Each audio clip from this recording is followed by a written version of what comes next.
तो आप मान नहीं, लीजिए। मुझे काम करना था। आपको काम करना मुझे था, बढ़िया है। काम करना था, आंसर मिल गया मुझे काम करना था और वो मेरे काम का ड्रेस था।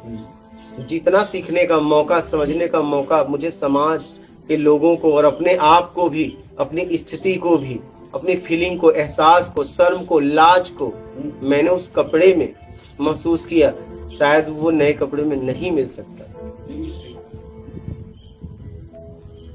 क्योंकि जब आपको 100-200 लोग, जितने लोग हैं, सब एक बैग आपको देखेंगे एक तरफ, तो आपका क्या होगा बताइए। इनके साथ मैं गया था, वहां कहा, वहां गए थे महाबलेश्वर। अब मैं ही मतलब उस फटे कपड़े में था। तो एक जगह हम गए, वहां पे शिवाजी, वो लड़की बुलाई, पूछी ना, किले पे तो, हाँ किले पे गए थे। तो वहां पे मैंने देखा कि एक बालिका अपनी मम्मी से पूछ रही है, मुझे उंगली दिखा के। उसकी मम्मी ने तुरंत उंगली ऐसे किया, रख दिया। हम गए, मुझे देखने, बोला क्या हुआ? बोले कुछ नहीं। बोला कुछ तो हुआ है।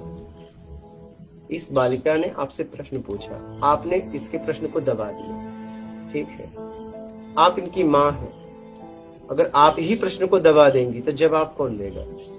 मेरे कपड़े के बारे में पूछा, मुझे पता है। मैंने कहा बेटा ये मेरे काम का ड्रेस है, ये मेरे काम का ड्रेस है। और उसकी माँ को मैंने कहा कि बच्चों के प्रश्न को कभी दबाना मत। और आप भारत में रह के आप मुझसे पूछ लेती, इतना भी हम आप खुल के बात नहीं कर सकते कि आप फटे कपड़े क्यों पहनते हो, तो मैं आपको बताता कि मैं फटे कपड़े क्यों पहनता हूँ। क्योंकि आज की स्थिति तो ऐसी नहीं है कि लोग फटे कपड़े पहने, लेकिन मुझे पहनना पड़ा। अब एक आदमी फटा कपड़ा पहन के अपने गांव से रिश्तेदार में घूमता है, ये भी कोई साधारण नहीं होगा। आप साधारण नहीं है, बात समझ रहे हैं? क्वेश्चन ही यही था कि वो साधारण नहीं, वो कैसे शुरुआत कैसे की होगी, उन लोगों के बीच में जिया कैसे होगा, रहा कैसे होगा, शुरू में कितनी मतलब तकलीफों का सामना करना पड़ा होगा, कितना उसको झेलना पड़ा होगा, उसके आंखों से आंसू आए होंगे, कितनी शर्म आई होगी, कितनी लज्जा आई होगी। आप समझ पा रहे हैं? नहीं मैं समझ रहा हूँ। मुझे केवल ये जानना था कि जब आपको